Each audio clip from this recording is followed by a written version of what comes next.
அன்பார்ந்த சகோதர சகோதரிகளே, உங்களுக்கும் உங்கள் குடும்பத்தில் உள்ள அனைவருக்கும் சமாதானம் உண்டாவதாக.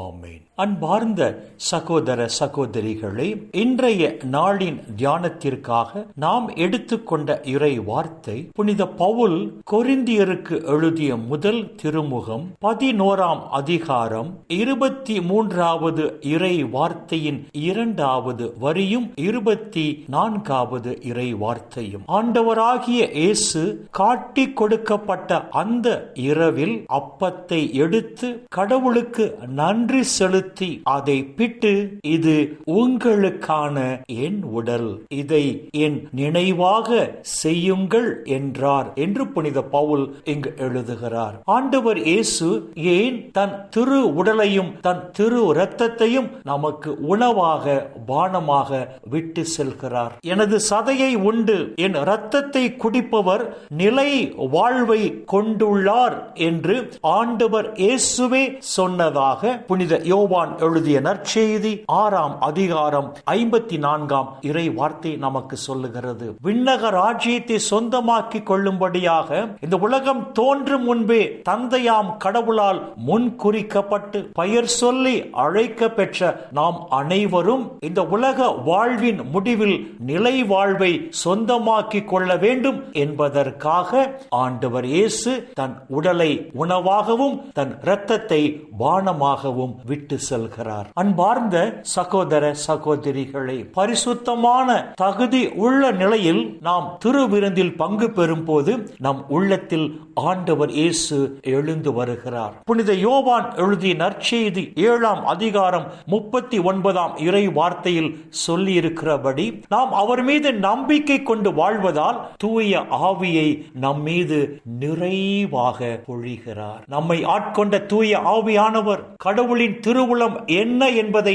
ஒவ்வொரு நாளும் நமக்கு தெரிவித்து இந்த உலகில் கடவுளின் திருவுளத்தை நிறைவேற்றி நாம் வாழும்படி நம்மை வழிநடத்தி செல்வதால் அந்த நிலை வாழ்வை நாம் சொந்தமாக்கிக் கொள்கிறோம். ஏனென்றால் கடவுளின் திருவுளத்தை நிறைவேற்றுபவரே விண்ணக ராஜ்யத்தை உரிமையாக்கிக் கொள்வார்கள் என்று புனித மத்தேயு எழுதிய நற்செய்தி 7ஆம் அதிகாரம் 21ஆம் இறை வார்த்தை தெளிவாக சொல்கிறது. நம்மை ஆட்கொண்ட தூய ஆவியானவர் ஒவ்வொரு நாளும் கடவுளின் திருவுளம் என்ன என்பதை நமக்கு தெரிவித்து அந்த கடவுளின் திருவுள்ளத்தை இந்த உலகில் நிறைவேற்றி வாழ நம்மை வழிநடத்தி செல்வதால் அந்த நிலை வாழ்வை நாம் சொந்தமாக்கிக் கொள்கிறோம். இரண்டாவதாக புனித பவுல் கலாத்தியருக்கு எழுதிய திருமுகம் 5ஆம் அதிகாரம் 16ஆம் இறை வார்த்தையில் சொல்லி இருக்கிறபடி, நம்மை ஆட்கொண்ட தூய ஆவியானவர் ஆவிக்குரிய செயல்களை செய்து வாழும்படி நம்மை வழிநடத்தி செல்வதால் அந்த நிலை வாழ்வை நாம் சொந்தமாக்கிக் கொள்கிறோம். மூன்றாவதாக,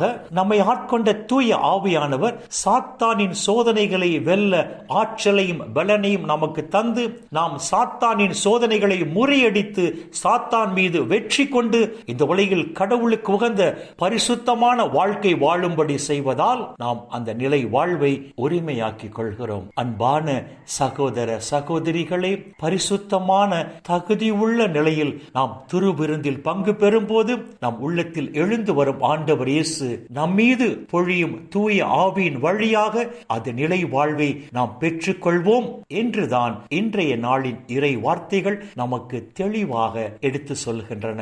எனவே அன்பார்ந்த சகோதர சகோதரிகளே, பரிசுத்தமான நிலையில் தகுதி உள்ள நிலையில் திருவிருந்தில் பங்கு பெறுவோம். அப்பொழுது நமக்குள் எழுந்து வரும் ஆண்டவர் இயேசு நம் மீது தூய ஆவியை நிறைவாக பொழிவதால் அந்த தூய ஆவியின் வழியாக நாம் நிலை வாழ்வை சொந்தமாக்கிக் கொள்வோம். இந்த இறை சிந்தனைகளோடு நாம் ஜெபத்திற்குள் கடந்து செல்வோம். எங்களை நேசிக்கிற நல்ல பிதாவே, அப்பா, இந்த உலகில் இன்னும் ஒரு நாளை நீர் எங்களுக்கு சேர்த்து தந்தீரே.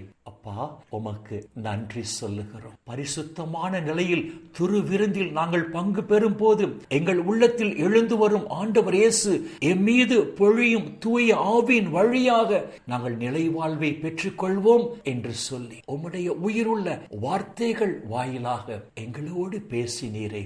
அப்பா, உமக்கு நன்றி சொல்லுகிறோம். விண்ணக ராஜ்யத்தை சொந்தமாக்கிக் கொள்ள உம்மால் தேர்ந்து கொள்ளப்பட்ட நாங்கள் தூய்மையான உள்ளத்தோடு தகுதியான நிலையில் வேளையில் அந்த திருவிருந்தில் பங்கு பெற்று எமக்குள் எழுந்து வந்த ஆண்டவர் இயேசு எம்மீது பொழியும் அந்த தூய ஆவியின் துணையோடு இந்த உலகில் உமக்கு உகந்த நறு மனம் வீசும் மலர்களாக நாங்கள் மலரும் போது அப்பா, இந்த உலகிலும் தேவரீர் எங்களை ஆசீர்வதித்து இந்த உலக வாழ்வின் முடிவில் நிலை வாழ்வையும் எங்களுக்கு பரிசாக தருவீராக. அப்பா பிதாவே, இந்த இறை செய்தியை கேட்கிற எல்லா மக்களையும் அவர்கள் குடும்பங்களையும் விண்ணக ஒளி பீடத்திலிருந்து தேவரீர் நிறைவாக ஆசீர்வதிப்பீராக.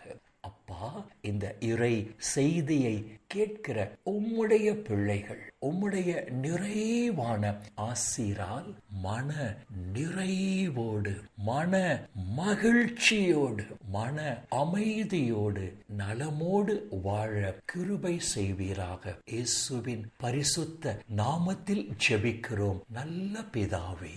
ஆமேன், ஆமேன், ஆமேன்.